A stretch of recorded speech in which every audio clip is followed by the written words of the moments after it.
Buenos días, soy Claudio Montero. He pasado los últimos 30 años estudiando arquitectura y urbanismo, organizando la más importante competición de vivienda sostenible en 3 continentes y trabajando como consultor y agente inmobiliario. Y ahora he decidido hacer entrevistas con compañeros y amigos para compartir con vosotros nuestro optimismo sobre la ciudad, sobre la vivienda y sobre el mercado inmobiliario. Así que si te interesa saber por qué tu ciudad es como es, o cómo serán las viviendas del futuro, o cómo invertir en el mercado inmobiliario, quédate con nosotros a la conversación y participa en los comentarios. Muchas gracias, bienvenidos a Céntrico. Hoy nos acompaña Javier Neila, que voy a leer, Javier, un poquito la introducción, poco, porque tienes tantas cosas que es imposible referirlas todas. Javier es doctor arquitecto, catedrático emérito del Departamento de Construcción y Tecnologías Arquitectónicas en la Escuela de Arquitectura de Madrid, de la Universidad Politécnica de Madrid. Él es además fundador y director del Máster de Medio Ambiente y Arquitectura Bioclimática, conocido como MAYAB, o casi todos lo conocemos como MAYAB, y autor de innumerables artículos científicos y libros sobre arquitectura, sostenibilidad y bioclimática. Ya nos explicarás un poquito más el palabra bioclimática, que a lo mejor para los que están dentro sí, pero para el público en general puede sonar un poco extraño. Pues buenos días, Javier, y lo primero, gracias por decidir acompañarnos y participar en esta conversación. Para mí es un placer que estés aquí y espero que lo disfrutes igual que nosotros. Seguro. Pues empezamos y solemos empezar con una pregunta muy cortita, porque tú y yo nos conocemos ya hace unos cuantos años y hemos colaborado juntos, pero para los que no te conocen y nos escuchan hoy por primera vez, te hago una pregunta corta e intenta dar una respuesta corta y luego avanzamos. ¿Quién es Javier Neila? Pues una persona corriente, uno más que ha tenido la suerte de poder dedicarse a un tema que le interesaba y que luego se ha convertido en su vocación, cosa que a lo mejor otras personas no tienen tanta suerte. Bueno, bien, a priori suena bien, suena interesante. Pues saber un poquito más, ¿dónde naces y cuál es tu entorno urbano, vamos a decir, cercano? Y una pregunta muy básica, pero que nos puede hacer idea también de ese entorno es, ¿ibas andando al colegio? Bueno, yo nací en Madrid, en el barrio de Chamberí, de padres madrileños, o sea que soy gato total. Y sí, la verdad es que tuve la suerte de poder ir andando al colegio. Estaba en la manzana siguiente a mi casa y podía ir andando. Esa es una suerte que hoy en día no todo el mundo tiene. O sea que el entorno es urbano puro, consolidado, ciudad consolidada, gran capital. Entiendo que Madrid también ha cambiado mucho. Sí, era el barrio de Chamberí que no ha cambiado. Y en ese momento, en tu infancia, juventud, ¿cuáles son o qué recuerdos tienes, cuáles son tus primeras vivencias de una vivienda, de una casa, tanto de la tuya como a lo mejor de familiares o de amigos que iban al mismo cole o algo así? Bueno, pues mi casa y lógicamente también las del entorno que podía conocer y familiares, pues eran casas antiguas, estas casas antiguas de barrios ya históricos y muy consolidados, casas profundas, un poco oscuras, pero al mismo tiempo muy confortables en verano, eran casas muy frescas. Luego en invierno hacía mucho frío. A mí, sin embargo, me daba envidia los edificios nuevos que iban surgiendo, lógicamente, incluso cuando yo estaba todavía en el colegio, y me encantaban esos edificios nuevos. Y, yo quiero una casa antigua, yo quiero una casa nueva, a mí me gustaría esto en el futuro. Yo creo que ese ha sido siempre mi oscuro objeto de deseo, ¿no? Una casa de las nuevas. Las nuevas, ¿no? Que tenían algunos compañeros, eso siempre ha sido mi deseo. Siempre me ha gustado ese aspecto moderno de la arquitectura. Te iba a preguntar, pero ya que me lo dices tú, viene a continuación y es, ¿qué te lleva a estudiar la carrera de arquitectura? O sea, ¿cuándo decides eso? No sé si en la infancia, si en esas vivencias o en esa aspiración a esas viviendas nuevas, o por qué decides. Pues mira, yo creo que como tantas cosas en la vida, el azar. O sea, el azar es el que te lleva a los sitios y y hay que dejarse llevar por el azar. Yo en esa época de estar diciendo qué voy a estudiar, todavía adolescente que eres en ese momento, no sabes si te vas a dedicar a algo que sea creativo, que me gustaba, que me apetecía, algo que tuviera que ver con la sanidad, que en aquel momento también me interesaba mucho, o algo más tecnológico. En ese momento de dudas absolutas, porque realmente yo me encontraba en un momento de dudas absolutas, fue una película lo que me hizo dedicarme o decidirme a estudiar arquitectura.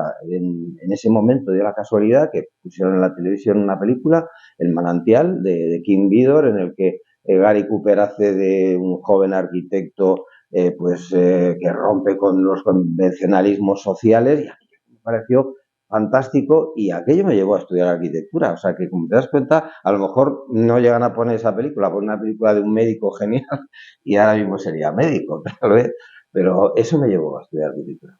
Bueno, no, a mí no eres la primera persona que me dice que esa película le ha llevado. O sea que ¿No? algo tiene, sí, algo tiene la película. Yo creo que posteriormente se mira con otros ojos. O sea, no sé si hace mucho tiempo que no la ves la película, A ver, pero tiene muchas connotaciones. sí, El mundo ha cambiado sí, mucho y hoy en día a lo mejor muchas de las cosas que ocurren en la película no serían políticamente correctas, pero sí, algún otro arquitecto me ha referido a la película como un claro referente y no sé si tan crítico como tú, que sí fue el motivo principal, sin duda. pero sí suma esa figura que yo creo que a día de hoy el arquitecto no es así o no el común de los arquitectos, pero eso se parecía ya en esa época de película en blanco y negro, Gary Cooper, has dicho tú, al arquitecto estrella un poquito por encima de los Sí, demás. Pero bueno, bien. Voy a pasar a la palabra bioclimática. Ya hemos visto dónde naces, te crías, tal. Entiendo que estudias arquitectura en Madrid, porque sí. además entonces había pocas escuelas de arquitectura. ¿Y cuándo escuchas la primera vez o cuando tú estudiabas existía esa palabra bioclimática o se hablaba de ello de otra manera? No se hablaba en absoluto. De hecho, no existía. O sea, la palabra bioclimática, o por lo menos las redes de comunicación en aquel momento, que como te puedes imaginar eran muy escasas, no nos hacían llegar ese tipo de términos. No se hablaba en absoluto.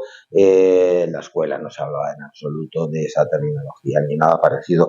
De hecho, temas de eficiencia, de energía, tampoco se mencionaban. Lo más próximo que podía haber a temas parecidos a lo que hoy puede ser para nosotros la bioclimática eran cosas que se daban en urbanismo, a lo mejor, de sombra, pero era muy poco. La primera vez que yo oí algo parecido, ya fue habiendo terminado ya la carrera, fue cuando empecé a leer cosas y a ver cosas de lo que llamaban la arquitectura solar. Entonces se llamaba arquitectura solar. ¿Y por qué se llamaba así? Porque era una arquitectura pensada simplemente en el aprovechamiento solar. Grandes ventanales al sur, muy cerrados al norte, teorías todas ellas desarrolladas por los países fríos, como es lógico, en el que lo único que les preocupaba era ahorrar en calefacción, y era de lo más que se hablaba, no se hablaba de otra cosa, y bueno, pues ya había libros, lógicamente, cuando empiezas a ver algunos ya te gustan, empiezas a buscar otros, y nada más, era lo único, pero la bioclimática tardó mucho más tiempo en aparecer como término, como concepto, como idea, y se fue metiendo así de rondón muy lentamente hasta que realmente se implantó como el gran concepto, y aquella idea antigua de la arquitectura solar pues quedó como parte de la historia nada más. La arquitectura solar no se vuelve a hablar como tal, sino que ya entra dentro del el sector bioclimático o el género bioclimático. Sí. Con lo cual dices que eso lo escuchas ya habiendo terminado, por enlazar. Terminas arquitectura y eso lo hemos hablado en alguna ocasión, ¿decides inmediatamente dedicarte a la docencia o también es el azar? El azar, siempre es el azar. Por supuesto, no pensaba dedicarme a la docencia jamás. Nunca se me ocurrió. De hecho, yo me consideraba demasiado tímido como para hablar en público. No podía estar dando clases en absoluto. No me había pasado por la cabeza. Pero de nuevo vuelve a ser el azar el que te lleva por los caminos insospechados. Y hay que dejarse llevar por esos caminos. Yo cuando terminé, lo típico, ¿no? A ver si me encargan aquí un rascacielos, cosa que no ocurrió. Como el del manantial. Claro. Eso. No, evidentemente no fue así. Dije, bueno, pues voy a aprovechar este momento así de alguna cosita, pues para seguir formándome, ¿no? Que es lo típico. Y en aquel momento no había ni de broma la oferta que tenemos hoy en día. Hoy estamos llenos de ofertas, nos supera nuestras capacidades hasta de localizarla. Y había muy poca oferta de seguir formándose. Quizá lo más claro, eran los cursos de doctorado. En aquel momento el doctorado pues se hacía con unos cursos previos, había asignaturas previas, y dije, bueno, pues voy a seguir formándome. Tampoco tenía una idea muy clara en aquel momento de si me iba a interesar más las estructuras, si me iba a interesar más un tema, yo que sé, de urbanismo o de cualquier otra cosa. Y bueno, pues toqueteé varias asignaturas que fui dando. Y ¿De doctorado? De doctorado, siempre de doctorado, como una formación complementaria. Y dio la casualidad de que uno de los profesores que tuve en una asignatura, pues le gustó mucho lo que estaba haciendo y cómo estaba interpretando lo que él nos estaba contando, y me propuso para una beca que en ese momento daba el Colegio de Arquitectos. Se llamaban becas de formación del profesorado. Eran becas para asignaturas que no son las asignaturas estrella dentro de la carrera arquitectónica. No era para proyectos, no era para construcción, no era para urbanismo, digamos, ¿no? Eran esas otras asignaturas más tecnológicas que a lo mejor tenían menos interés, y a lo mejor no había tantos arquitectos que quisieran meterse en esas asignaturas. Y el Colegio de Arquitectos, para fomentarlas, pues daba las becas. Entonces me propuso este hombre para esa asignatura, para esa beca. El Colegio de Arquitectos me dio la beca. Dijo, pues fenomenal, pues voy a aprovechar al mismo tiempo que hago todo esto, pues voy a aprovechar con esta beca, y eso me metió en la docencia lentamente, y de repente se convirtió en mi gran vocación. ¿Recuerdas el nombre de la asignatura? La asignatura en la que yo empecé, sí, técnicas de acondicionamiento. Técnicas de acondicionamiento. Claro, sí. Que sigue siendo una asignatura que está, bueno, no sé si está en el plan de estudios actual. No es la misma, ¿no? Ahora se llama de una forma distinta, pero la temática era aquella que salía de aquella asignatura, de técnicas de acondicionamiento. Que podía haber sido otra, y a lo mejor me habría dirigido a otro sitio, pero como digo, fue mi vocación.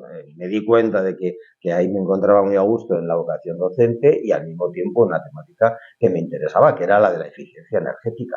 Pero yo hasta ese momento no era algo que me hubiera preocupado más que otras cosas. Ya, me preocupaba, pero sí, estaba dentro del abanico de todas aquellas cosas que se estudian en arquitectura, que además es una carrera que va desde la historia del arte o las humanidades hasta la parte técnica completamente. Y estaba ahí, pero luego surgió. Bueno, vale.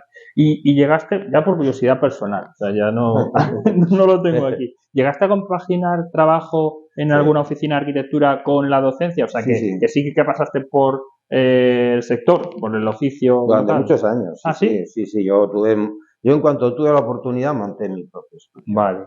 Y al mismo tiempo que tenía el estudio con obra, no era una obra enorme, pero sí era obra de forma continuada, pues estaba dando clases en la escuela. Era una docencia que no estaba especialmente bien pagada, o sea, que yo no vivía de eso, vivía de combinar eso con actividad en el Colegio de Arquitectos, que en aquel momento me gustó mucho, estuve metido, y con la actividad de mi Estaba en la calle Barquillo, ¿no? Barquillo, sí, una sede preciosa, ¿no? Muy pequeñita, pero preciosa. Y con actividad profesional. Yo estuve trabajando con el estudio abierto hasta que ya la incompatibilidad con los temas de la universidad, pues decidí cerrar el estudio. Seguí trabajando, no lo dejé, pero ya no firmaba porque ya no podía, y ya hubo un momento en el que ya te pesa demasiado toda la actividad académica, y ya pues ya lo fui dejando. Pero yo creo que eso es importante, y lo hemos hablado muchas veces, y la universidad no sé muy bien hacia dónde va ahora, pero el hecho de tener profesores que han vivido la profesión, para mí, como cuando era alumno, y sigo pensándolo ahora cuando yo doy clase a los alumnos, es importante, porque no cuentas solo lo que viene en los libros o la teoría, sino que eres capaz de realmente contar y qué pasa con esa teoría cuando se aterriza a la realidad. Yo creo que es fundamental. Eso es fundamental. No puedes contar solamente las teorías, sino tener una experiencia que compartir. Pero tal como está el mundo académico, eso se está perdiendo. Se está perdiendo porque la figura que quiere ahora mismo la universidad es una figura de personas que tienen una cantidad de investigación tremenda, de una cantidad de artículos impresionantes, y es incompatible realmente con la actividad profesional. Es rarísimo que entre ahora mismo alguien en la universidad, que le contrate la universidad, que tenga ese perfil. Queda la figura del asociado, que teóricamente es la figura buena para incorporar a profesionales de prestigio, pero incluso hasta la del asociado se está desvirtuando. Y es una pena, porque en poco tiempo, profesores que están dando construcción, pues veremos que a lo mejor hay uno que ha construido, los demás no han construido nunca.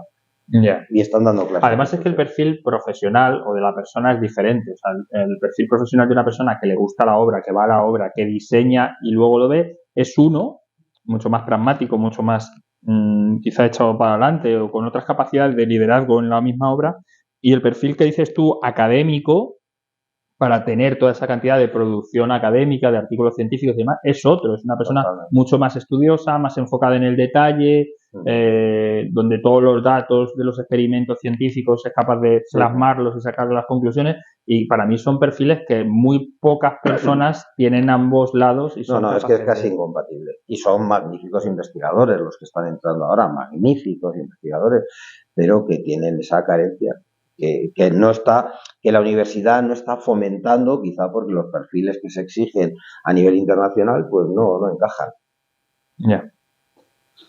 Recupero de donde estás y vuelvo a la arquitectura bioclimática. Nos escucha mucha gente porque este podcast es muy abierto y hablamos de ciudades, hablamos de vivienda y hablamos de mercado inmobiliario. ¿Tú sabrías explicarle a alguien que no es arquitecto, que no es técnico, que no tiene esa formación, a qué llamamos arquitectura bioclimática? O sea, cuando un cliente te viene y le dices, no, te voy a hacer una casa bioclimática. ¿Qué? ¿Cómo? ¿Es válido? ¿No? ¿Le va a gustar? ¿O qué tiene que observar? ¿De qué cuida un arquitecto bioclimático en un edificio? Bueno, yo creo que es sencillo. Definirlo, quiero decir. Vale. Y además entenderlo. Si quisiéramos ser como pragmáticos, podríamos decir que la arquitectura bioclimática, es una arquitectura que interpreta la relación entre la vida y el clima. Es una forma de verlo. Pero si queremos ser como mucho más claros, es un tipo de arquitectura que aprovecha lo bueno que tiene el clima del lugar y se protege de lo malo que tiene. Es así de sencillo. Es una arquitectura vinculada al clima, aprovechando y protegiéndose. Y nada más. Nada más. Es así de fácil. Vale, como suponía que me ibas a dar una respuesta así de sencilla, te repregunto y te digo, bueno, pero eso es lo que se supone que se ha hecho toda la vida. O sea, que arquitectura sin arquitectos. O sea, si salimos y vemos la arquitectura de los pueblos, tanto aquí en España cercano, pero como si viaja fuera, la arquitectura vernácula, la arquitectura sin arquitectos, ha tenido en cuenta eso o se adaptaba para eso, buscaba esa eficiencia. ¿Por qué ahora lo llamamos tan diferente y qué aportamos? Si es que aportamos algo a los arquitectos o se trata de recuperar lo que ya existía. Sin duda alguna, siempre se ha hecho arquitectura de esta manera. Siempre. La arquitectura tradicional, la arquitectura popular, la arquitectura vernácula, esa arquitectura sin arquitectos que mencionabas, ha sido siempre una arquitectura que tenía en cuenta las condiciones del lugar, del clima, de los recursos materiales, de todo, absolutamente de todo. Por tanto, era arquitectura bioclimática, no cabe duda. Era el germen de lo que hoy podríamos considerar arquitectura bioclimática, pero lo era. Era una arquitectura en la que no había tecnología y no había recursos, grandes recursos. Y como no había grandes recursos, sobre todo para acondicionarlas, pues hacía falta imaginación y creatividad. Es así. O sea, yo no tengo para calentar esta casa más que mi imaginación. Y entonces, ¿qué era? Prueba y error. Había que hacer cosas, comprobar qué tal funcionaba, corregirlas y en algunos casos aquello fracasaba y en otros casos aquello dio lugar a unos modelos de arquitectura magníficos. Cuando fracasaba, porque claro, no siempre ha habido gente capaz de resolver las cosas, normalmente la sociedad vinculada a esas construcciones, a esa mala arquitectura, acababa desapareciendo. Porque imagínate unos entornos que no eran ni saludables ni confortables, donde tampoco había medicinas, ni recursos médicos, ni sanitarios para compensarlo. Esa sociedad desaparecía. Sin embargo, aquella otra que sí fue capaz de generar esos modelos primitivos, pero sanos y confortables, aceptablemente confortables, pues es la que prosperó y la que dio lugar a las grandes civilizaciones y a las grandes culturas. Luego ahí está nuestro germen. ¿Por qué hoy es otra cosa distinta? Pues porque la tecnología, entre medias, rompió esa utilización y esa evolución de toda esa arquitectura. La rompió porque era mucho más fácil utilizar tecnología que utilizar la creatividad. Y como el ser humano tiene una mente y un recuerdo parecido al de un pez, muy breve, se nos olvida la cosa con una facilidad absoluta, de repente en unos pocos años se nos olvidó todo aquello. Y hoy hoy no, ya hace tiempo estamos recuperándolo a través de la arquitectura bioclimática contemporánea. Es una recuperación de todo aquello, lógicamente mejorado, combinado con otras ideas, con tecnología, evidentemente, pero es una recuperación de aquello. Pero yo te digo, cuando tú te vas a comprar un piso, por ejemplo, nadie te habla, o el agente inmobiliario que te atiende normalmente, ya sea obra nueva, con los renders preciosos que hacemos hoy en día, ya sea de segunda mano, nadie te habla de soleamiento, de orientación, de vientos, de ventilación cruzada. Entonces, todo eso a mí me suena antiguo, como tú estás diciendo. Entonces, a día de hoy, ¿qué es lo que tenemos que mirar? ¿O por qué deberíamos preguntar? Cuando yo me voy a comprar una vivienda, sea un piso, sea una casa, todo eso, ¿cómo se traduce? Porque todo lo que has dicho es antiguo, pero a día de hoy nadie te... Si tú miras las memorias de calidades, las inmobiliarias no lo dicen. Entonces, ¿qué? Pues yo que he acompañado recientemente a mis hijos a comprar sus pisos, pues sí les he hecho ver o les he dicho cuando les acompañaba al que nos estaba vendiendo el piso, le estaba intentando vender el piso a alguno de mis hijos, le he dicho, oye, ¿cómo está orientado? ¿Hay posibilidad de una ventilación cruzada? Oye, y algunas cosas sí se saben, y algunas cosas sí te van diciendo ya, porque quiere decir que alguno sí debe preguntarlo, no debe ser la pregunta fundamental. Yo creo que cuando uno se enfrenta a una compra de un piso, lo primero que tiene que ver es que, desde el punto de vista de la energía, por ejemplo, es que esté bien calificado. Que sea una calificación A, eso es lógico. Aunque las certificaciones energéticas sabemos que son dudosas y que no son muy fiables del todo, es mejor que te digan que es una, que no que sea una G. O sea, eso es evidente. O sea, eso es lo primero. O sea, el famoso certificado de eficiencia energética, sí, que parece un trámite que nadie quiere hacer y que todo el mundo se queja cuando hay que contratarlo o tal, tú sí que le das ese valor de hay que mirarlo y hay que intentar que sea la mejor calificación posible. Sin duda alguna. O sea, yo vivo en una casa ya de hace años y yo tengo que gastar calefacción. Uno de mis hijos tiene una casa certificada con la certificación A y no pone la calefacción, no le hace falta. Luego quiere decir que está bien resuelta esa casa. Luego, es verdad que no hay que fiarse al 100%, ¿no? Siempre todas las certificaciones energéticas están muy bien hechas, pero sí es un punto de partida que puede ser muy interesante. Yo creo que eso es lo más interesante.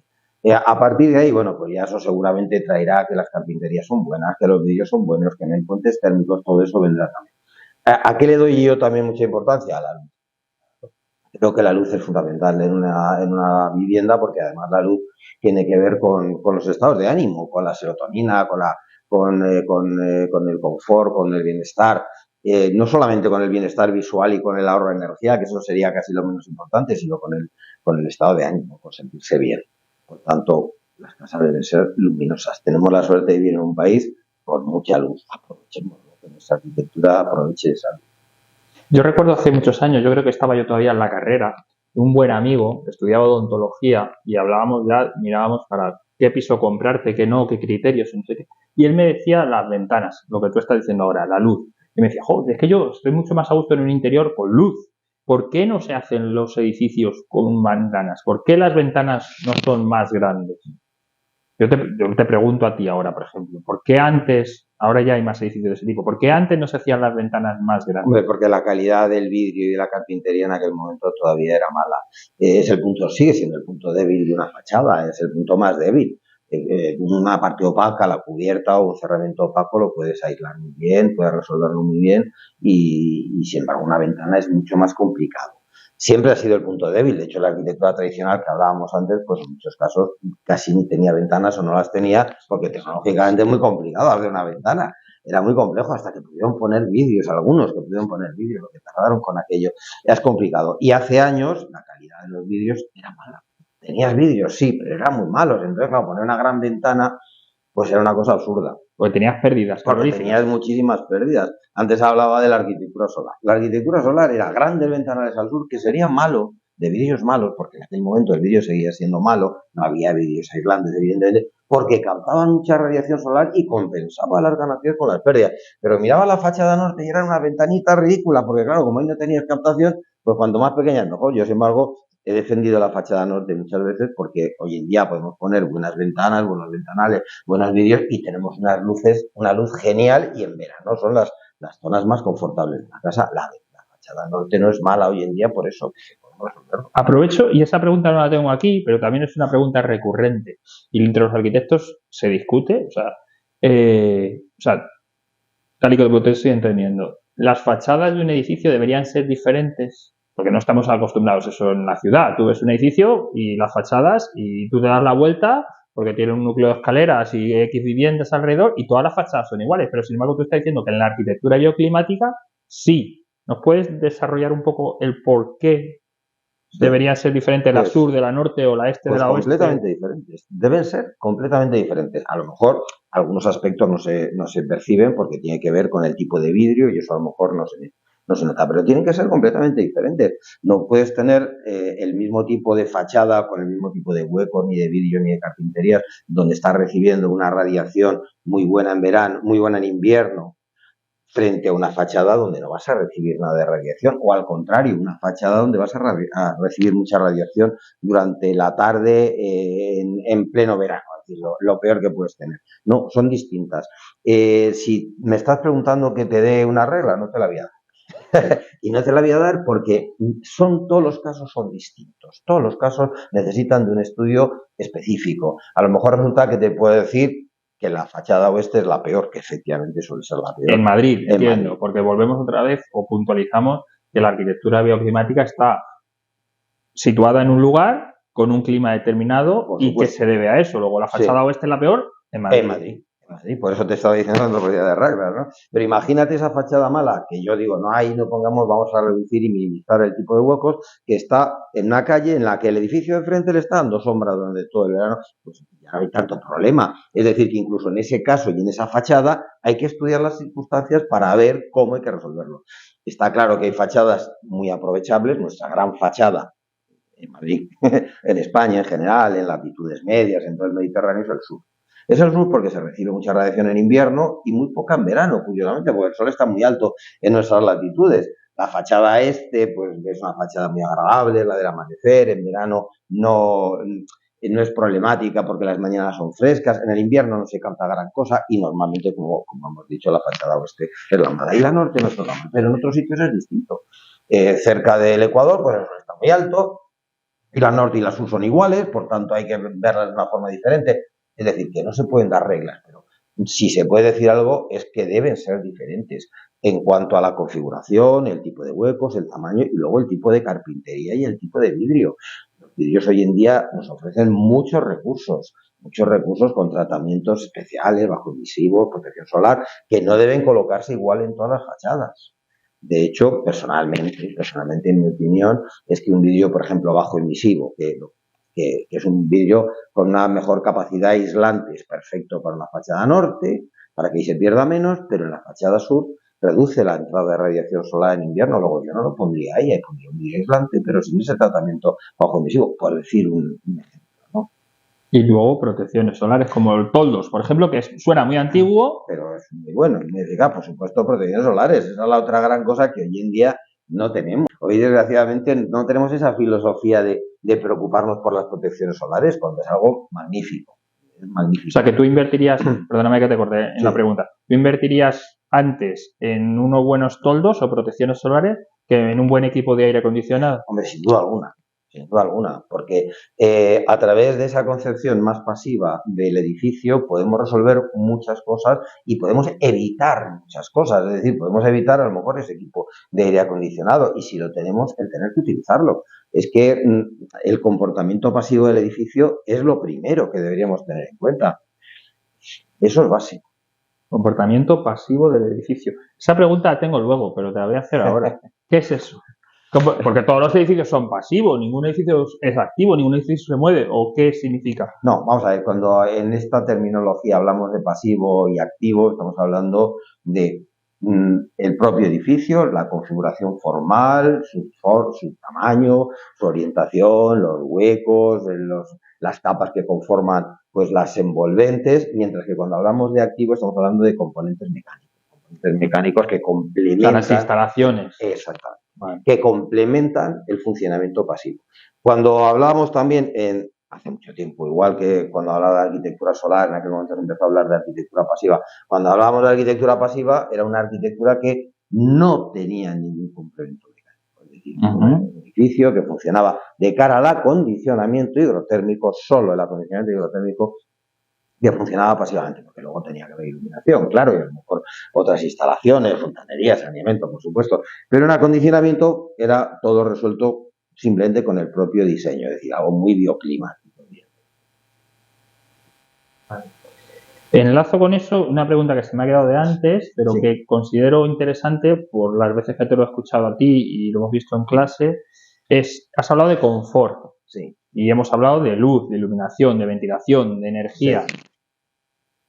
Cuando estudiáis el confort, porque el confort para mí puede ser de una manera, para ti puede ser de otra, para un tipo de actividad puede ser de una, puede ser de otra, ¿puedes acotar un poquito qué es el confort? ¿Cómo podemos medir el confort? Vosotros que escribís artículos científicos que supongo que van relacionados en eso, ¿hay alguna manera realmente de cuantificar el confort? Disculpad que os interrumpa y lo haga en el mejor momento, pero tenemos que dar las gracias a nuestro patrocinador principal, Más Real Estate, ya que gracias a ellos podemos generar este contenido y compartirlo con vosotros. Así que en este breve descanso te recuerdo que si estás buscando tu próximo hogar o quieres vender una propiedad, Más Real Estate tiene el mejor plan para vender tu casa, en menos tiempo, por más dinero y con 0 problemas. Y ahora seguimos con la entrevista. De manera general... Bueno, vamos a ver, el confort es de las cosas más complejas de cuantificar, es uno de los conceptos más complejos que existe, porque el confort no solamente depende de los intercambios que se producen con el entorno termofísico que nos rodea, es decir, la temperatura, la humedad, el movimiento de aire, la luz, la calidad de aire, el sonido, que esos son estímulos termofísicos que hacen que el organismo reaccione ante ellos y que pueda sentirse bien, mal, regular, etcétera, sino que tiene que ver con factores intrínsecos al individuo, tiene que ver con factores somáticos y tiene que ver con factores psicológicos. Es decir, que todo eso forma parte del confort y todo se combina, todo se combina. Tanto los estímulos tan diversos como puede ser que hace calor o en la temperatura que hay o la energía térmica que hay con el sonido y al mismo tiempo con pues, un disgusto que tienes o con algo que te ha pasado y que a lo mejor has digerido mal. Todo eso se junta y eso al final es una sensación y esa sensación es la que entendemos finalmente como confort o no. Por tanto, es enormemente complejo y varía evidentemente entre unas personas y otras, como son capaces de reaccionar ante unos temas u otros. Si nos centráramos solo, muchas veces la gente cuando piensa en confort está pensando en el tema hidrotérmico, si nos centráramos solamente en el confort vinculado al calor o frío, pues podríamos decir que el confort se alcanza cuando el cuerpo humano intercambia con el entorno la cantidad de calor. Es una cuestión de intercambio energético, nada más. Nosotros creemos que sentimos la temperatura que hay. No, es que hace calor, hace frío. No, lo que sentimos es el intercambio de energía con el entorno. Es lo que sentimos. Y por eso, cuando trabajamos en estos conceptos, nos preocupamos de la temperatura, nos preocupamos de la humedad y nos preocupamos del movimiento de aire, que son los 3 grandes factores que intervienen en ese intercambio. Luego, es un concepto extremadamente complejo. Parece bien, pero tú has mencionado antes que has acompañado a tus hijos en la búsqueda de un piso para comprar. Porque claro, con ese concepto extremadamente complejo y lo que nos has dicho, resulta que es que yo ahora tengo que ir, cuando vaya a hacer una visita de un piso nuevo o de segunda mano, con 3 arquitectos, cada uno especializado en una cosa que me solucione mi intercambio de calor con el entorno. Entonces, y ahora vamos a intentar aterrizar eso. Y te lo personalizo porque lo has mencionado tú. En esas visitas con tus hijos a ver comprar un piso, ¿cómo evalúas ese tipo de cosas? ¿En qué cosas te fijas? Tú como arquitecto bioclimático, ¿por qué consideras que el cuarto izquierda es mejor que el quinto derecha? ¿O que este bloque que están construyendo aquí es mejor que la otra promoción que hemos visto allí? ¿Qué criterios puedes tener? Puede tener, no tú, que tienes otro conocimiento, pero un cliente habitual, ¿en qué se debería fijar y cómo puede evaluar ese tipo de cosas tan complejas en una visita de 30 minutos Bueno, lo primero, si tiene información, lo que estábamos diciendo, que esté certificado de una forma vaga, si tiene acceso a la memoria de calidades, saber cómo van a ser las carpinterías y los vídeos que son muy importantes.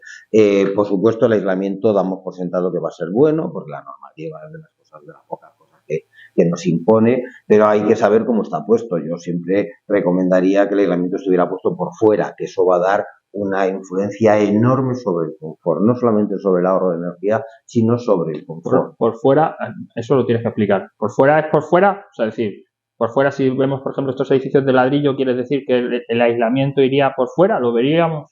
No, en este caso, en esos edificios de ladrillo, el aislamiento está por dentro casi al 100%. Vale. El ladrillo no te va a dejar tener una capa por fuera. Sin embargo, otros con algún tipo de recubrimiento, pues puede que esté colocado por fuera. El aislamiento se puede colocar por fuera. En el caso de que eso sea de esa manera, esa parte de ladrillo o el equivalente quedaría hacia el interior, y eso sí es un factor muy determinante ante la idea del confort. Porque el confort, cuando estamos hablando de este confort higrotérmico, luego podemos hablar del lumínico, ¿no? Pero cuando tiene que ver con el confort higrotérmico, tiene que ver con la capacidad de adaptación que está el cuerpo humano haciendo constantemente a esos intercambios. Cuanto menos esfuerzo le pidas, mucho mejor, porque los esfuerzos lo hace y el cuerpo humano es capaz de adaptarse muy bien a muchas circunstancias, no hay ningún problema. ¿Cuál es el resultado? Fatiga, acabas fatigado de ese esfuerzo de adaptación. Si no tienes que hacerlo, es estupendo. Y cuando resulta que tienes esa masa de ese ladrillo hacia el interior, porque has puesto el aislamiento hacia afuera, las temperaturas interiormente no cambian casi. Cambian muy poquito, van fluctuando muy poquito. Por tanto, la necesidad de adaptarse se reduce muchísimo y, por tanto, el cuerpo humano está mucho más relajado y acaba siendo como un ambiente mucho más confortable en este sentido. Por no dejar de lado la parte lumínica, que también es interesante, cosa que siempre les he dicho a los alumnos. Estáis trabajando, estoy dándoos una clase y estáis ahí trabajando en unas condiciones de luz malísimas, malísimas. Y ahora medimos el nivel de iluminación que tenéis. Es malísimo, pero lo estáis haciendo. Le estáis tomando apuntes, le estáis siguiendo y no veis que haya ningún problema. ¿Por qué? Porque vuestro organismo, vuestros ojos están adaptando a unas condiciones muy malas. Pero cuando lleguéis a casa esta noche estaréis agotados. Estaréis fatigadísimos y diréis, oh, si he estado sentado todo el día, ¿cómo estoy tan cansado? Y es una fatiga provocada por esa necesidad del cuerpo humano de adaptarse a unas condiciones inadecuadas. Luego, vamos a darle al cuerpo también esas condiciones adecuadas de iluminación, que haya una iluminación correcta.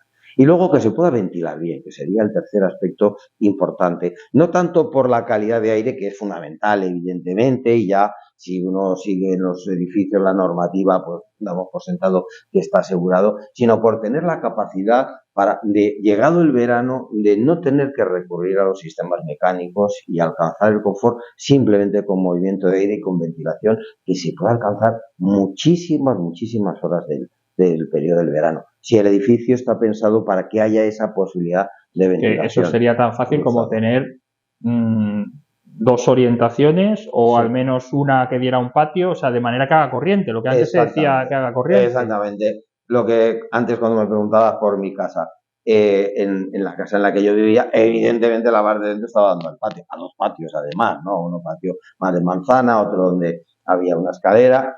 ¿Y qué ocurría? En cuanto abrías una ventana de cualquier habitación y alguno de esos patios, había una corriente.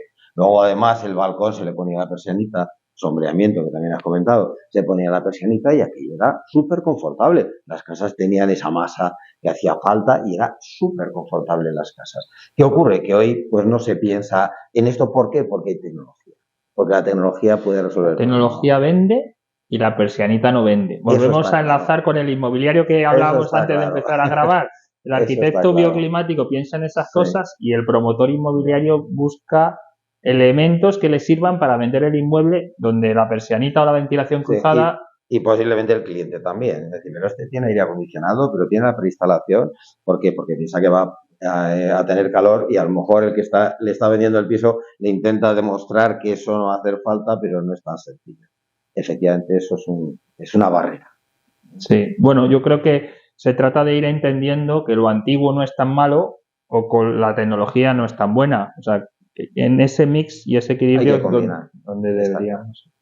Me vas a permitir que después de todo esto ya entendemos un poco más lo que es el bioclimático, vuelva a tu carrera profesional y hablemos del máster. He dicho máster en medio ambiente y arquitectura bioclimática, MAYAP. ¿En qué año decides arrancar con este máster? Entiendo que tú ya tienes consolidados los conocimientos de bioclimática, ves que hay un mercado como para formar a los arquitectos en esto y ¿cómo ocurre ese proceso? Pues mira, en el siglo pasado.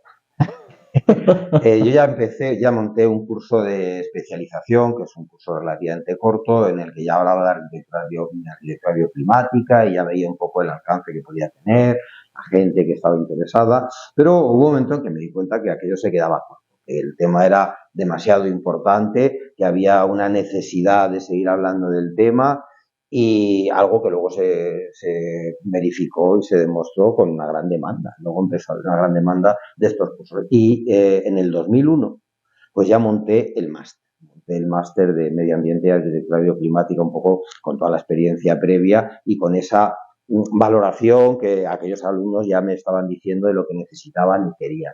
Y empezamos en aquel momento, en el 2001, o sea que vamos con el siglo. Vamos con el siglo. Este año hemos terminado la edición 23 del máster. Y han pasado mucha gente por las aulas, porque no solamente lo hemos dado aquí en Madrid, en la Universidad Politécnica, sino que hemos dado fuera de España también. Hemos dado en Chile, ha habido 3 ediciones. En este momento lo estamos impartiendo también en Honduras, la primera edición, y estamos también impartiendo, y lo hemos impartido fuera de Madrid, en algunos sitios donde nos lo han pedido. O sea que creo que en total debemos estar en unos 1000 alumnos más o menos egresados con el máster, que son pocos. Sí, en el fondo lo que queremos es que todo esto... Concienciar y formar arquitectos que terminen por implantar. Claro, son pocos. Si esto lo sumara a la enseñanza en la carrera de arquitectura, en la que los planes no contemplan este tipo de cosas, pues son todavía menos. 1000 son pocos, pero lo que es verdad es que ya hay una mayor conciencia y ya hay una mayor preocupación. Eso realmente lo he visto. Por el número y demás, y por lo que hablábamos antes de arrancar la grabación, ¿os planteáis, por ejemplo, precisamente para eso, para tener mayor divulgación, formar arquitectos, a lo mejor donde no se puede llegar presencialmente, a crear un máster online? ¿O ya tenéis parte online? Sí, lo tenéis. O sea, que esa formación ahora mismo sí está disponible para todo aquel, yo diría, arquitecto, estudiante de arquitectura, porque muchas veces el arquitecto que está trabajando no ha tenido ocasión de formarse en estos temas. Sea donde sea, tiene acceso online, con lo cual hablamos de España, de Latinoamérica, todo en castellano. Sí, en principio sí. La verdad es que hubo un momento que también nos dábamos cuenta de que había gente que tenía muchos problemas para poderse venir, y entonces dijimos, bueno, pues sacar una edición online para que la gente también pueda hacerlo. Hemos tenido una alumna concretamente, recuerdo, de Australia. Y o sea, más lejos no podíamos tenerla. Y entonces sí, pues hemos tenido las 2 versiones, la presencial, la online, y luego las ediciones que hemos estado dando fuera de España. Bueno. En 2001 me dices la creación del máster, y ahora me gustaría hablar, hemos hablado antes de la producción científica que tienen que tener académicamente. En algún momento, y ahora nos dirás cuándo y cómo, también fundas un grupo de investigación, que es poco común, o era poco común, en las escuelas técnicas, en las escuelas de arquitectura. Yo te he nombrado como doctor arquitecto, y estamos poco acostumbrados a que los arquitectos sean doctores. O sea, todavía o en España no se nombra, o no se valora, o no. Pero tú creas un grupo de investigación a bio. ¿Nos puedes contar qué es un grupo de investigación, o qué hacéis en la universidad, o por qué creas eso, qué objetivo tiene? Bueno, pues el objetivo era completar lo que en ese momento y hasta ese momento estábamos haciendo académicamente, tanto en los cursos que estábamos dando y en el propio grado en la escuela, como profesionalmente, porque pues estamos haciendo cosas profesionalmente y estaba faltando algo. ¿Lo que podía estar faltando? Pues sobre todo tener recursos para poder verificar lo que estábamos haciendo. Lo que estás haciendo, sabes que es bueno, crees que va a funcionar bien, más o menos lo intuyes, lo valoras, pero falta contrastar las cosas. Y realmente nos estaba haciendo falta en financiación para poder hacer todo eso. Un grupo de investigación lo que te permite es optar a proyectos de investigación, convocatorias nacionales, internacionales, y a través de esos proyectos de investigación financiar esa investigación que te permitirá verificar todos esos resultados. Sensorizar, poner equipos de medida, monitorizar, desarrollar nuevos productos. Esa es la opción. Y además, aunar mucha gente, porque ahí es donde se junta la gente. Dando cursos, pues bueno, organizas, claro, tienes tus profesores, invitas a mucha gente, pero es un poco disperso. Profesionalmente te relacionas con gente, pero también es disperso. Además, un grupo de investigación, eso es un grupo. Y entonces te encuentras con 20, 30 personas que están todas preocupadas por una temática similar, trabajando en temas parecidos, intercambiando conocimientos. Y ese es el interés del grupo de investigación. Mencionas convocatorias, mencionas financiación. Aparte de la producción de artículos científicos como tal, o sea, es decir, literatura científica, tenéis patentes. O sea, que al final eso se plasma en una patente que es conocimiento, pero que está directamente relacionado con la industria. ¿Tenéis también industria inmobiliaria, en ese caso, que participe en el grupo de investigación o que pueda estar relacionada para que eso llegue a la vivienda que se compra tus hijos, por ejemplo, o sea, el cliente final. ¿Dónde hacemos ese enlace? ¿O dónde se pierde? ¿O vamos a intentar unirlo? Pues se pierde, realmente se pierde. Esto es un tema que siempre lo he visto como una gran carencia por nuestra parte. Nuestra formación como arquitecto, algunos, en mi caso, no sabemos dar ese siguiente paso, ese que acabas de comentar. Sabemos investigar, sabemos hacer patentes, tenemos nuestras patentes, pero luego nos cuesta transformar aquello en algo que realmente se consolide industrialmente o se lleve a la práctica. Claro, muchas de las cosas que hemos hecho sí se han puesto luego en práctica, pero no de una forma coherente, masiva. No estamos formados. Eso es un defecto muy grande. Nos falta esa. O sea, la parte comercial como tal. Sí. Y vale, y entonces yo ahora ya te pregunto directamente. Si no quieres decir marcas comerciales, no digas marcas comerciales. Pero ahora, con la gente que nos está viendo y nos está escuchando, si hubiese alguien de la industria, ¿a quién te gustaría sentar a esta mesa para decirle, oye, mira, parte de las investigaciones que llevamos haciendo X años serían de aplicación en este tipo de productos o este tipo de tecnología? Vamos a dar el paso y vamos a sacarlo al mercado. Hombre, pues vamos a ver, hay un producto que patentamos, que a mí me parece que es enormemente interesante, que es un panel de yeso laminado que tenía material de cambio de estado incorporado en la masa y que en muy poco espesor generaba una capacidad de almacenamiento de energía muy grande.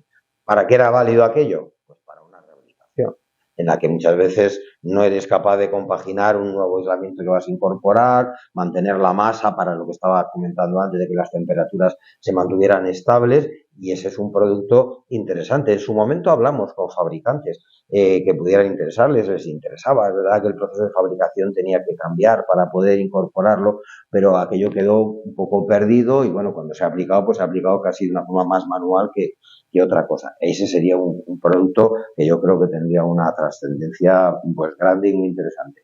Y otros, por ejemplo, son todos los que hemos desarrollado a través de la vegetación.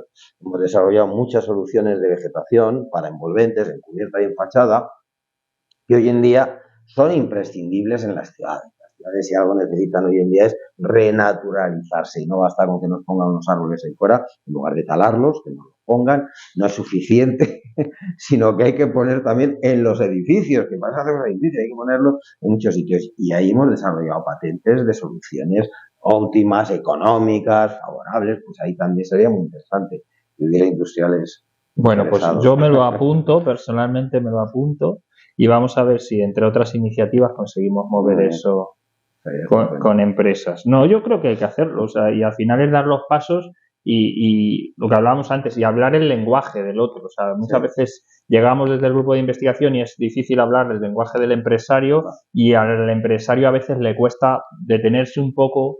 La literatura científica a veces es espesa también, cuesta entender, pero sí, dar ese paso.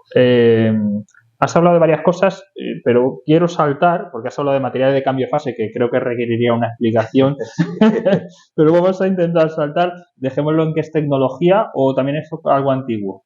El material de cambio de estado. Hombre, está en la naturaleza desde siempre. Pero el uso de ese tipo... Pero el uso es reciente. Sí. Salto porque me interesa. Tú y yo nos conocemos el año 2009 aproximadamente, sí. En el entorno, en el departamento de construcción, en el entorno de un proyecto que se llama Solar Decathlon. Sí.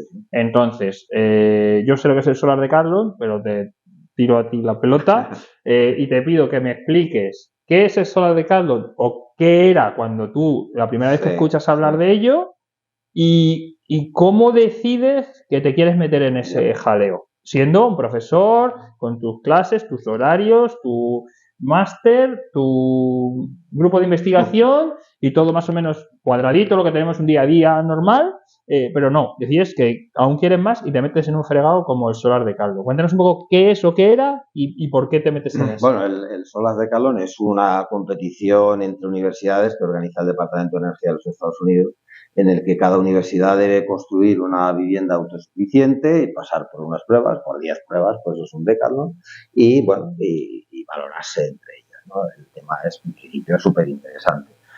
¿Cómo me entero yo? Pues a través de una conversación con los profesores de Teleco, que nos dicen, nos hablan de su existencia y nos proponen, bueno, ¿por qué no participamos? Nos animan a que podríamos participar, intentar participar y bueno, pues nos lanzamos a la piscina. En aquel momento tampoco teníamos una idea muy clara del esfuerzo que iba a representar aquello. O sea, que en este caso no es el azar, es la inconsciencia. Es la inconsciencia total y absoluta, una inconsciencia de la que luego me alegré al paso de los años, me tardé en superar aquel esfuerzo grande, pero efectivamente fue así, nos propusieron el participar, dijimos, pues venga, adelante, vamos a lanzarnos a esta piscina de esta novedad y hicimos una propuesta de un proyecto básico en función de lo que ellos nos pedían, que era una vivienda autosuficiente, un plan de negocios y de financiación de todo aquello y de organización y gestión, lo mandamos a Estados Unidos y nos aceptaron. Fuimos la primera universidad no americana que participaba en el concurso y nos lanzamos. A partir de aquel momento pues fue un esfuerzo brutal realmente, brutal, para todos, ¿no? Para los profesores que participamos y para los alumnos que participaron. Yo no recuerdo muy bien cuántos llegamos a ser, pero a lo mejor unos 50 personas entre alumnos y profesores. Montamos tres grupos dentro de lo que era el equipo completo, uno de arquitectura, de diseño y construcción, otro de más tecnológico, fotovoltaica y domótica y otro más de gestión. Y ahí estaríamos unos 50 personas. Todos los alumnos estaban becados. Habíamos conseguido becarlos, pero fueron unos años durísimos. No había fines de semana. Todos los días estamos allí en la obra, todos montados con nuestro mono de trabajo, con el casco, todos allí trabajando. Porque lo que has dicho, que lo has dicho muy rápido, pero lo que tú dices es equipos de universitarios, o sea, alumnos, diseñan la vivienda desde cero. Sí. Y construyen la vivienda. Y construyen la vivienda desde cero, sí. No, algo tremendo. O sea, eran alumnos. No hubo ningún profesional en ningún momento. Eran siempre alumnos. Y eran alumnos que no tenían una experiencia previa en diseñar, sí, porque nuestros alumnos de arquitectura están acostumbradísimos. Imagino que los de Teleco también estarían acostumbrados a sus temas.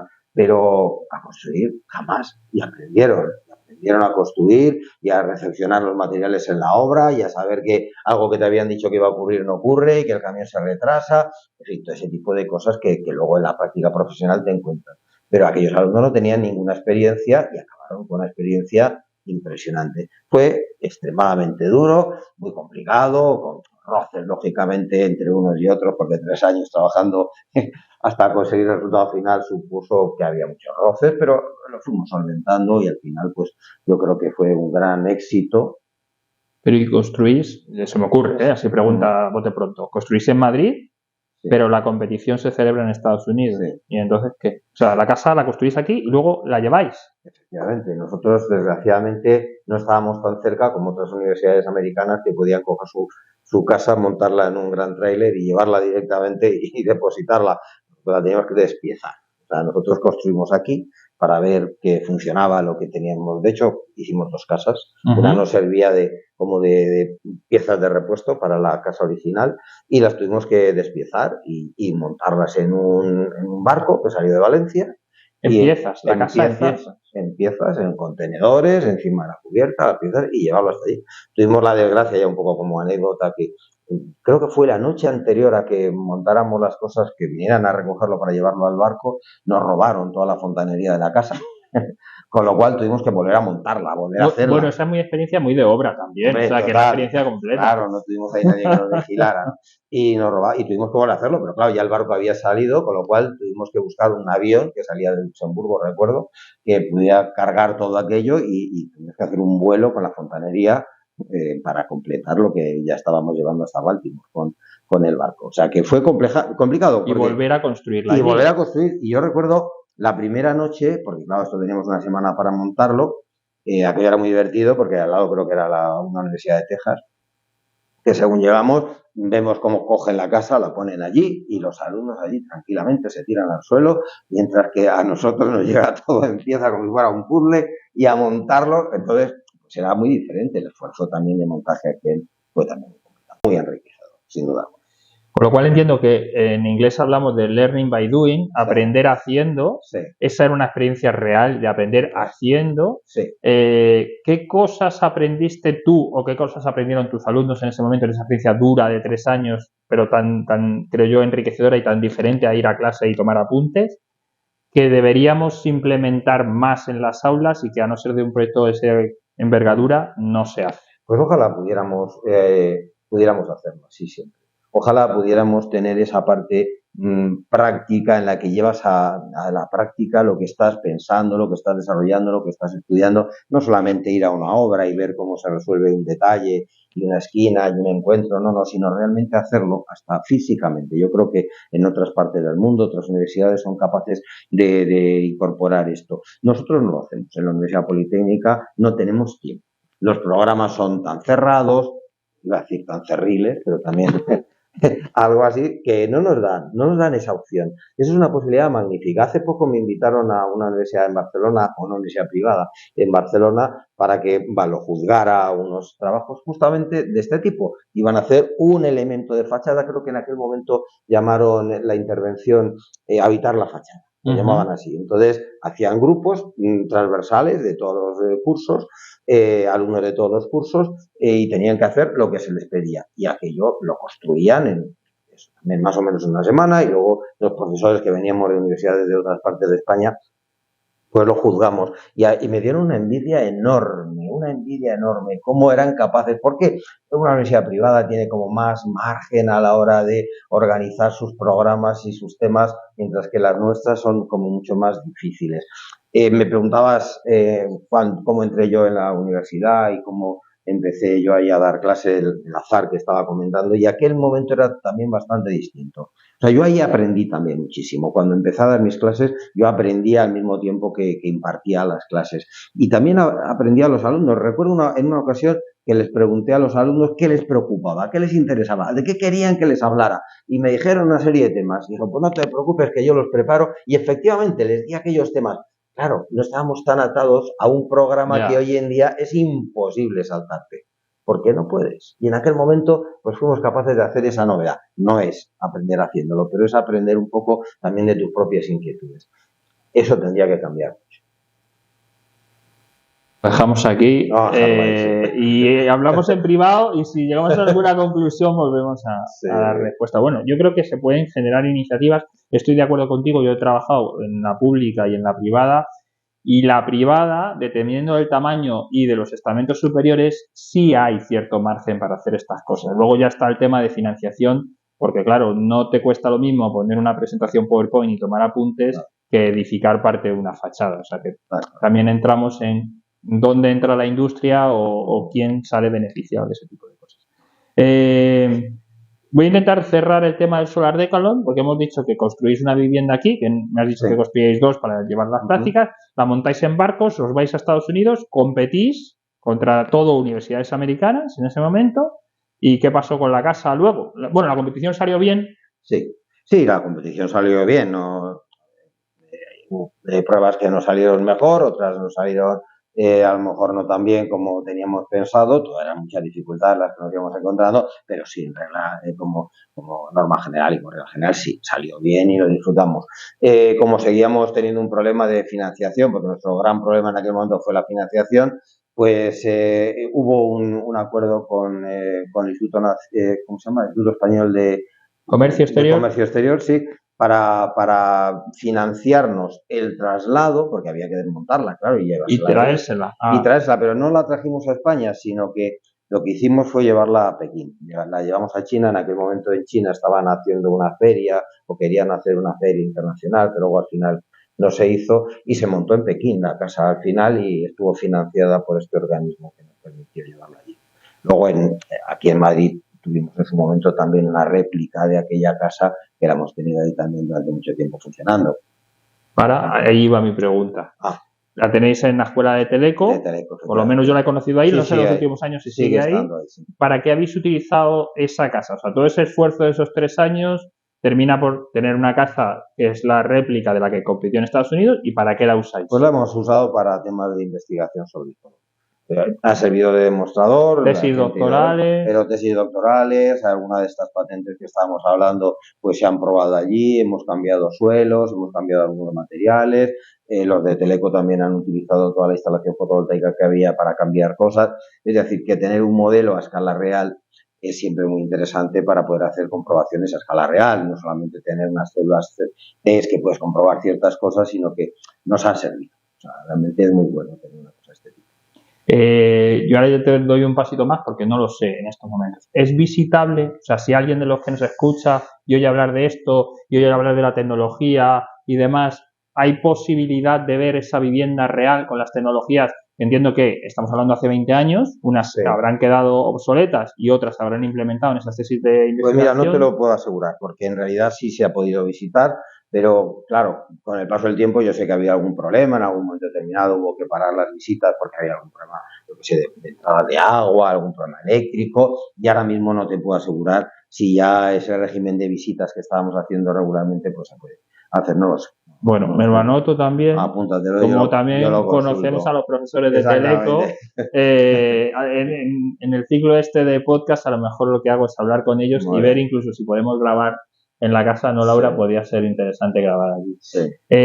Bueno, yo tenía muchas preguntas, pero el tiempo se nos ha ido, otras han salido por el camino, pero bueno, yo te doy las gracias, espero que hayas divertido, entretenido la conversación. Sí, para mí ha sido súper enriquecedor porque creo que hay muchas de las cosas que aquí hablamos que no son para el público en general o que no se hablan en las conversaciones habituales. Por supuesto que no se hablan en los círculos inmobiliarios, muchas de estas cosas quedan fuera. Entonces, te agradezco enormemente la participación.